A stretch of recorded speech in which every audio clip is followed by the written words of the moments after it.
Hello guys, আসসালামু আলাইকুম। আশা করি আপনারা সবাই ভালো আছেন।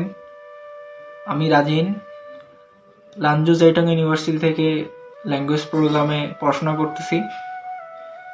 তো আমার ফেসবুক অনেক ছোট ভাই ব্রাদার যারা আছে তারা আগামীতে চায়নাতে আসবে। তো তারা নিয়মিত আমাকে অনেক রকম প্রশ্ন করে থাকে যে এটা কি করলে হয়, কি করলে হয়, ভাই কি করব এখন।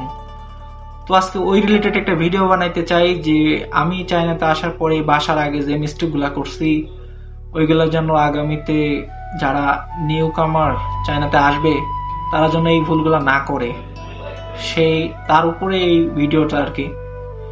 তো বাংলাদেশ থেকে আমি ধরলাম আপনার ভিসা কমপ্লিট, সবকিছু কমপ্লিট, আপনি বিমানের টিকিট কেটে ফেলছেন, এখন হাতে মাত্র 2-5 দিন সময় আছে, এইরকম এই রিলেটেড ভিডিওটা তাদের জন্য।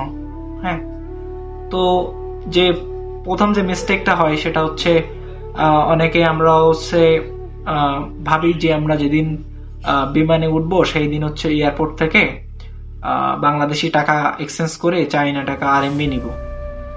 তা বাংলাদেশের এয়ারপোর্টে আমি যে ভুলটা করছি, যাওয়ার পরে দেখি আরএমবি কোথাও নাই। ডলার আছে কিন্তু ডলারটাও খুবই সীমিত, মানে ডলার এক্সচেঞ্জ ডলার দিচ্ছে না এক প্রকার, এমন বললেই হয়। তো আমি আসার সময় $172 মতো সাথে করে নিয়ে আসছিলাম, যেহেতু আরএমবি পাই নাই। সেখানেও এক্সচেঞ্জ ডলারও আমাকে প্রায় 1,000 টাকা মতো মেরে দিছে ওরা।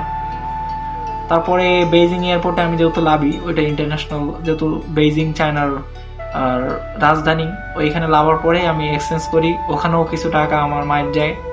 তো আমি এটা বলবো আর কি, যে হচ্ছে সাথে করে টাকা যেগুলো নিয়ে আসবে 20-30 হাজার যেগুলো আপনারা নিয়ে আসবেন, ওইগুলো হচ্ছে আগে থেকে আসার 2-1 দিন আগে থেকে উত্তরা বিভিন্ন আছে, বিমানবন্দরের আশেপাশে বিভিন্ন এক্সচেঞ্জ ওয়ালা আছে, এনাদের কাছ থেকে টাকাগুলো এক্সচেঞ্জ করে নিতে হবে আগে থেকে, তাহলে এটা সুবিধা হবে।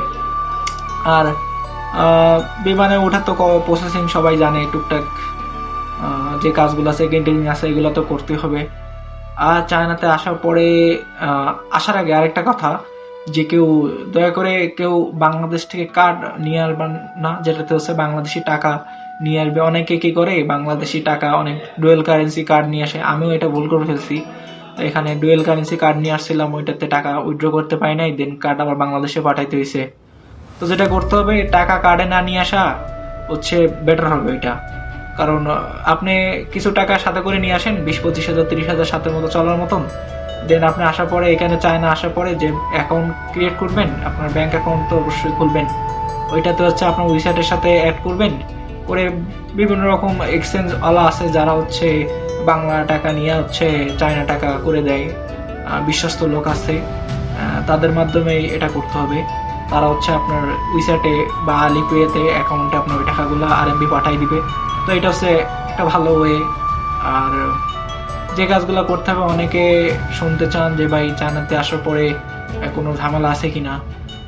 তো ঝামেলা বলতে 2-5 দিন একটু কাজ করতে হয়, কারণ চায়নাতে আসার পরে আপনি হচ্ছে আপনাকে ভিসা রেসিডেন্ট পারমিট যেটা বলে ওইটা হচ্ছে বাড়াইতে হবে 1 বছরের জন্য। আপনাকে হচ্ছে হেলথ ইন্স্যুরেন্স করতে হবে, সিম কার্ড কিনতে হবে, তারপরে যেহেতু আপনি ভাষা জানবেন না, এই একটা ব্যাপার।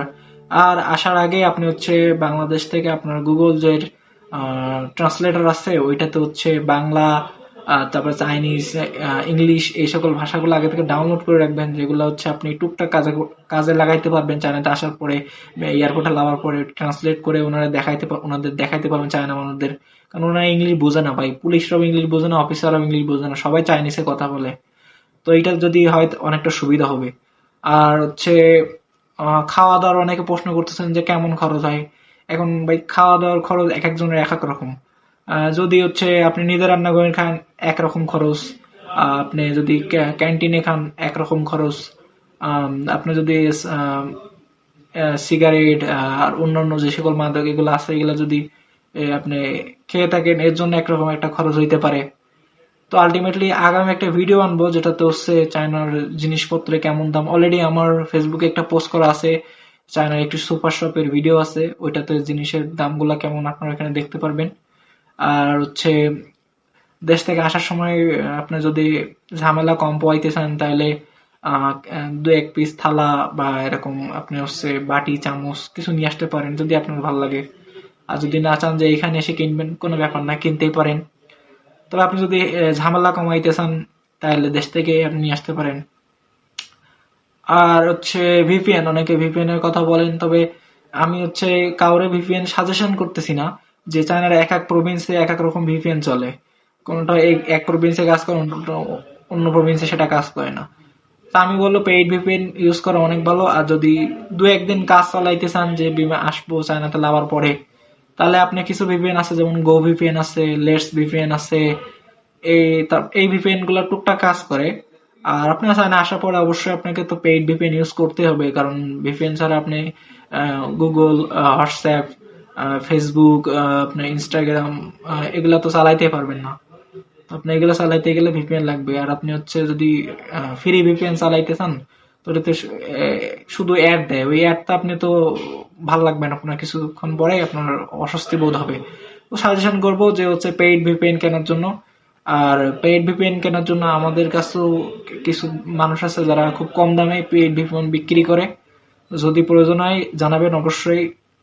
আম, ইনশাল্লাহ আপনার উপকৃত। ভালো থাকবেন সবাই। এবং যারা চায়নাতে আসতে চাচ্ছেন আগামীতে, তাদের জন্য শুভকামনা রইল।